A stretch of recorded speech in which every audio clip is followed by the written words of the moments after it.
salle, il y a beaucoup de monde aussi à la tribune. Je crois que l'intérêt d'une réunion comme celle-ci, c'est effectivement donc de faire en sorte qu'il y ait un débat, qu'il y ait des questions et qu'il puisse y avoir des réponses également de la part de ceux qui prétendent vouloir gérer la ville de Quimper pendant le mandat à venir, à savoir pendant les 6 ans à venir.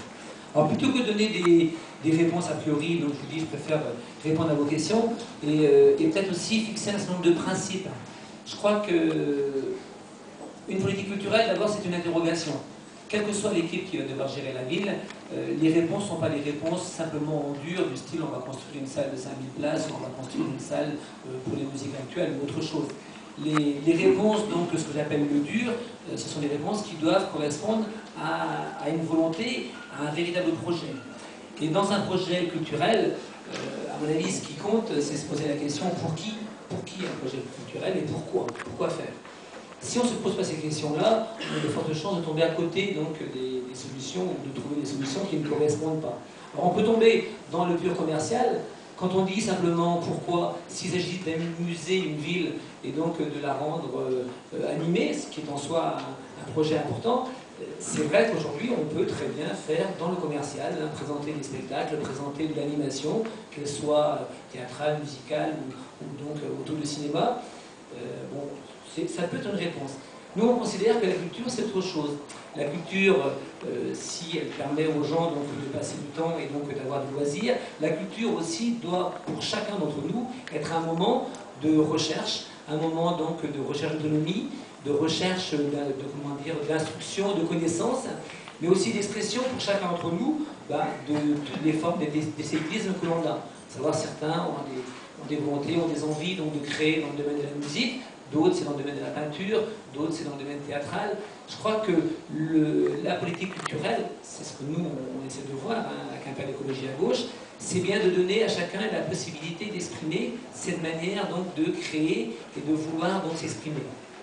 Donc plutôt que de répondre directement sur des projets en dur, il me semble intéressant donc d'interroger et de nous interroger entre nous sur ce qu'on souhaite et ce qu'on attend du côté culturel. L'autre soir, il y avait un débat donc, organisé dans le cadre des Hivernautes que j'ai trouvé extrêmement intéressant sur justement, d'abord sur le terme culture urbaine, musique actuelle ou pas. Donc c'est vrai que rien que dans le vocable qu'on utilise, il y a un certain nombre d'interrogations. Qu'est-ce que c'est qu'aujourd'hui les cultures urbaines? C'est vrai que c'est une interrogation. Et il y avait une présentation, quelqu'un disait que à partir du moment où on enferme ces moyens de création justement dans du bâtiment, dans du bâti, que l'on met donc en place des systèmes de gestion, forcément donc des projets de budget, forcément des équilibres budgétaires à atteindre, on enferme la culture et quelque part on la tue. Parce qu'on tue la créativité en l'enfermant. Et je trouvais que c'était une véritable interrogation. Donc comment aujourd'hui aider les créateurs locaux, mais les créateurs également qui viennent d'ailleurs, comment les aider sans les enfermer, sans les soumettre, en faisant en sorte que leur créativité soit développée, mais ne soit pas éteinte par des questions de gestion. À mon sens, chaque acteur, chaque association doit se poser ces questions-là pour son avenir, et puis pour l'avenir dans des activités que chacun veut défendre. Alors en même temps, c'est évident aussi qu'il doit y avoir un cadre.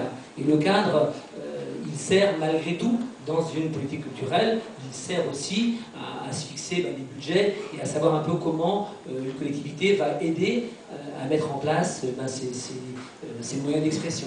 Alors dans les cadres, vous les retrouverez dans le document que l'on distribue donc, à l'occasion de cette campagne. Nous, on essaie de faire donc... sans faire la part des choses entre ce qui est la diffusion de spectacles et ce qui est la création, mais on essaye donc de voir comment trouver des espaces de création. L'idée que l'on développe, c'est de faire en sorte qu'un secteur de Quimper, c'est autour du théâtre Mac-Jacob, parce que c'est le site que l'on a regardé, donc autour du théâtre Mac-Jacob, de l'école Louis Pasteur, et donc ceux qui connaissent un peu le secteur, c'est le bâtiment qui avant hébergeait donc l'ADC, de trouver dans ce secteur-là un espace de création qui ne soit pas simplement dédié à un type de création musicale, théâtrale ou art plastique, mais qui soit justement un espace où les différents styles peuvent se rencontrer. Et donc, de ces rencontres, on espère qu'il y aura une synergie et qu'il y aura donc vocation à créer des choses nouvelles. Un espace, ça veut dire bien évidemment des lieux de travail où les gens ont l'occasion d'avoir le matériel et les salles pour pouvoir travailler, se rencontrer, comme je l'ai dit tout à l'heure, mais aussi donc, effectuer tout le travail administratif qui aujourd'hui, malgré tout, est indispensable pour pouvoir